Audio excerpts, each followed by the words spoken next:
If two people have the same qualifications and one is a female, one is a male, the female should get the same pay as the male. Several decades, kids have been pushed to go to college because they got to get that 4-year degree, got to get the college experience, pretty much useless degrees that don't get them any kind of a meaningful career. They pushed him and typically pushed their children towards specific degrees. Purple, white, alien, when I get on an airplane, I want the best freaking pilot that can be on that airplane. Welcome back to Frank's podcast, Pop Up Miami. Today we're going to learn a little bit more about me again for episode 2, but we're going to add in a little bit talking about the topics of the day and get a little bit more in depth into what the podcast is really going to be about and the topics that are trending right now. So Frank, we had an amazing podcast last time and we got to know who you were. We got to know that you used to be a busser at a restaurant,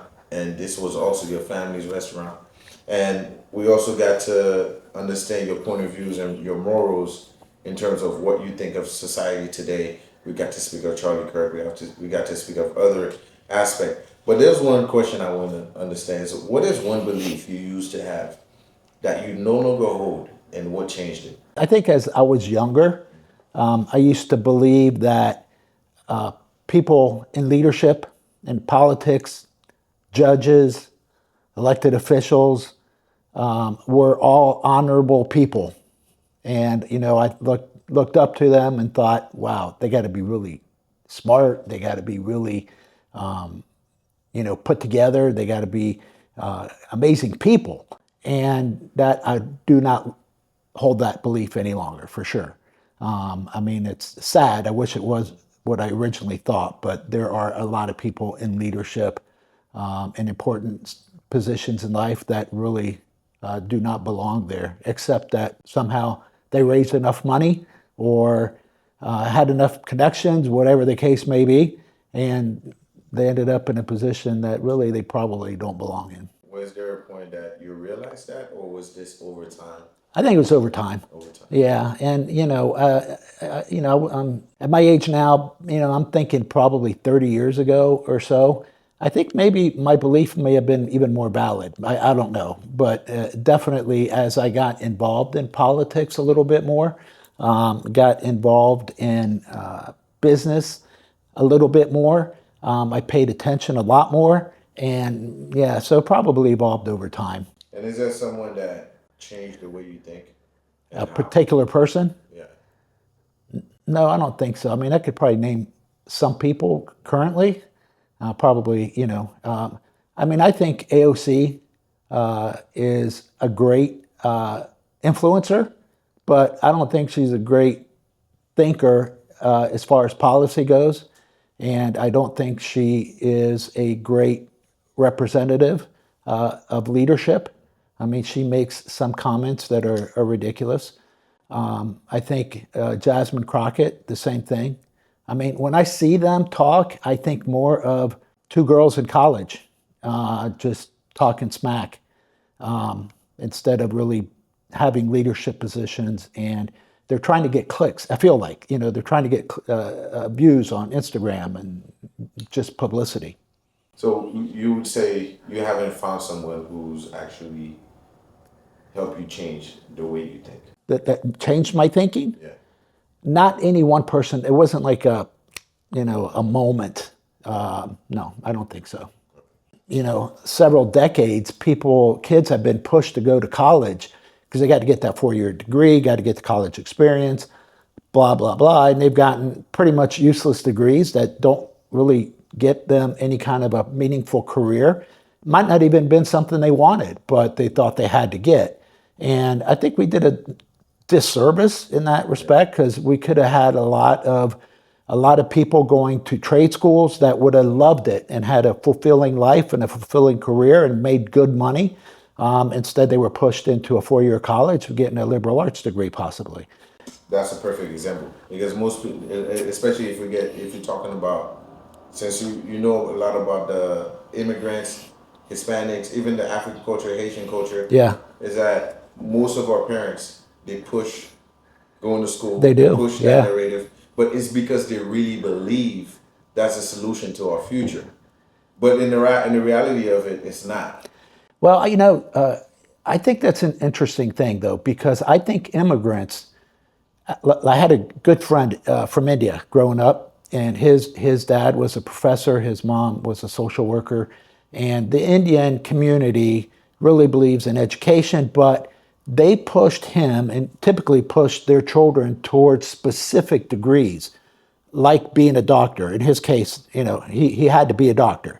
And he became a doctor, and I think he's, pretty happy and having a fulfilled life. But those kind of degrees are great, engineering, doctor, specific degrees that are targeted at a very complex type of career. I think really, and I think most immigrants are that way. Like I had a bunch of Greek friends, they too were pushed to become doctors or, high level education, even postgraduate type education. But I think it's really more the American culture that pushed their kids to go to college and get maybe a liberal arts degree of some kind, or American history, or which is fine if you're going to teach it, but a lot of people don't go on to teach it. My own daughter, I didn't push her towards this. She wanted to get a degree in animal sciences. That's not really, unless you go on to become a veterinarian or something, that's really a wasted degree. So I think it's been more the American culture that's pushed people to have the college experience. My own daughters would say that to me. I want to live on campus because I want to have the college experience. Well, what is the college experience? Getting drunk and partying and taking meaningless classes. I don't know. So I think immigrants really have pushed their kids more towards advanced degrees. Yeah, I agree. And a lot of people are saying as well that nowadays in 20, I guess in the last 3-4 years till now, no one is really checking for the degrees. Yeah, they want to know that you graduated from college. Yeah. I mean, I think that's important. I think not so much that what the specific degree is, but to show that you are a committed person. You have been a good worker in terms of going to school, trying to get good grades. That kind of points to their character a little bit. So from that perspective, I think they do. But maybe 30 years ago, people would look at like more finally at that degree and say, "Wow, you did this." It's not that maybe, but they do want to know that you are a productive person.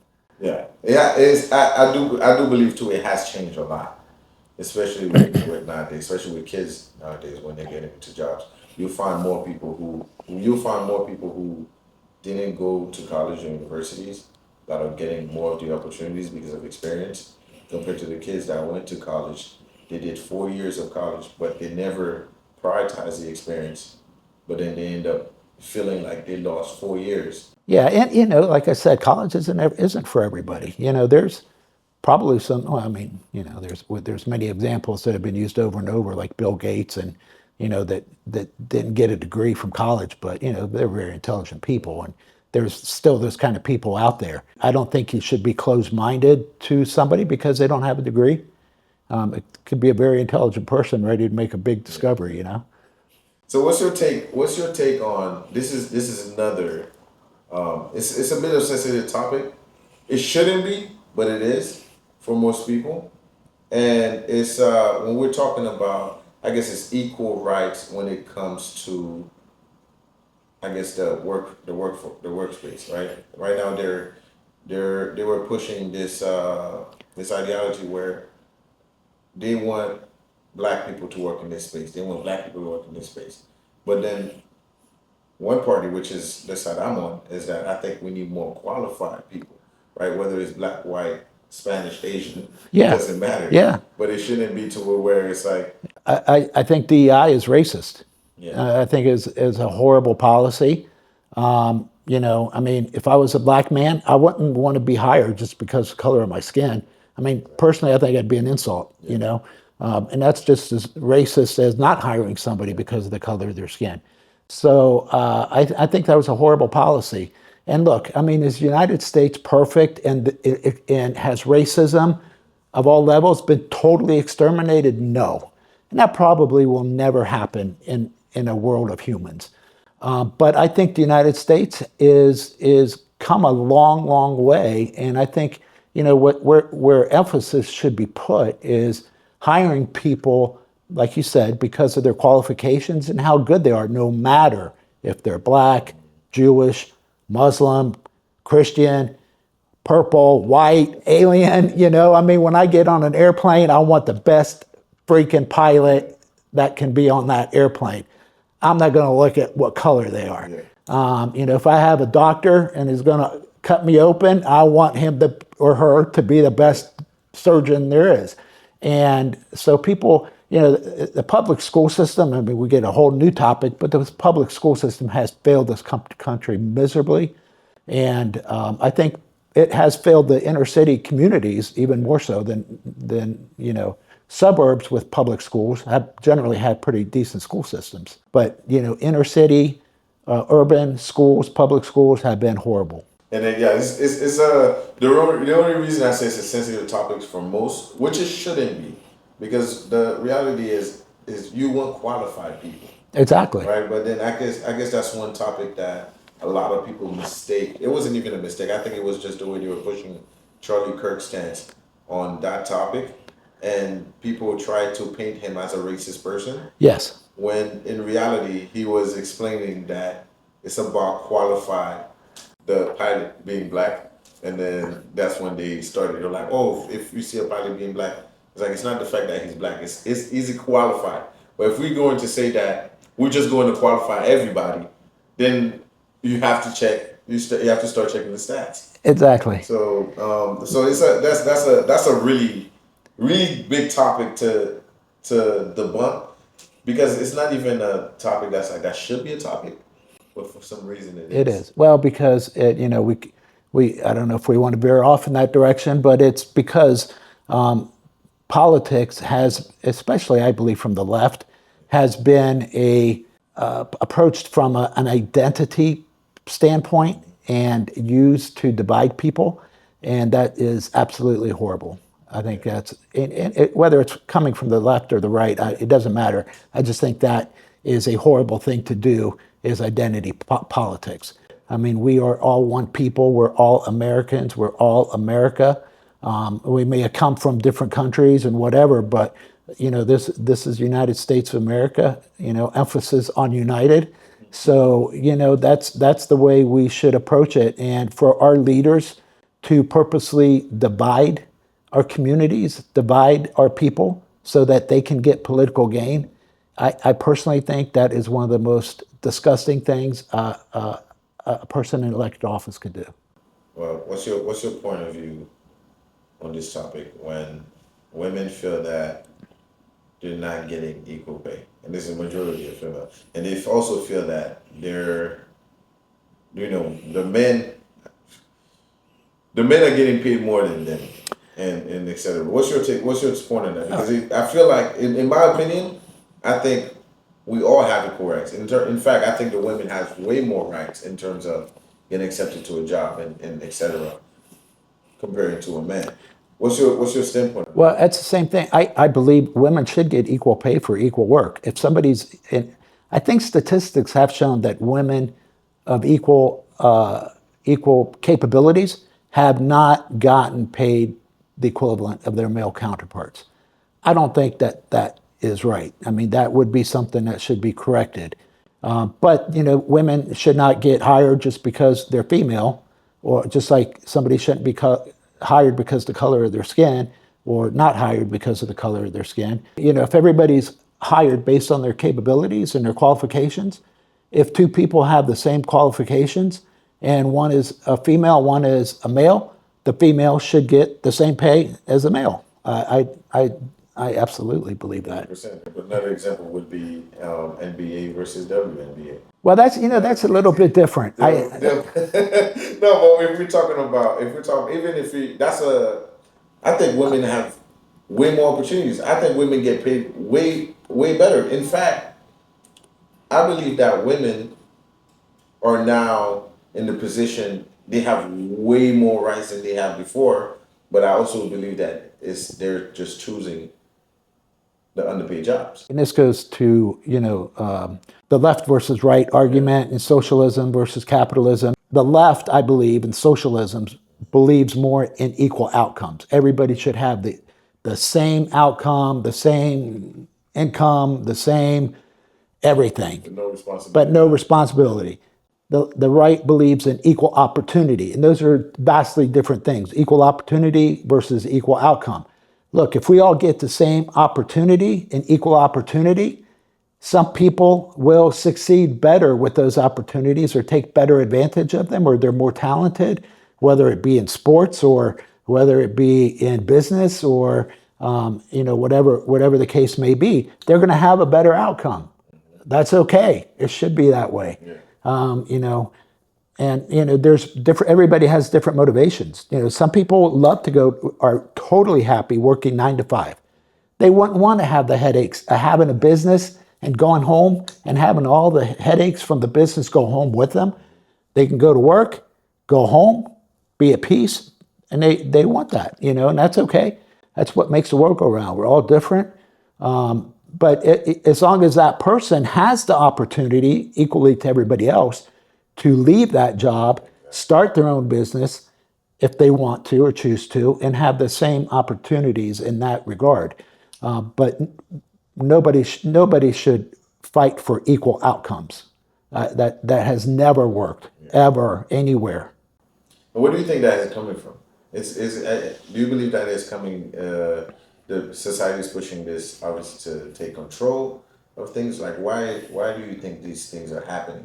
I don't know what the motivations behind those are. I think it's probably a combination of some people are well-intentioned and maybe are really empathetic and think, everybody should have everything the same. I mean, it's a la-la land, it's a euphoria. It'd be great, but it just doesn't work out that way. And I think some people are pushing it because they're evil and they just want to get power and they want to control. And then other people come at it from an elitist standpoint where they believe the government and those selected few in government and leadership know better than everybody else, and everybody else is stupid. And if they don't tell them what to do or set things up for them, they're gonna, I don't know what they think they're gonna do, kill themselves. And that's the dilemma we're in right now in this world, is to where we are here now thinking, wait, why is this even a topic?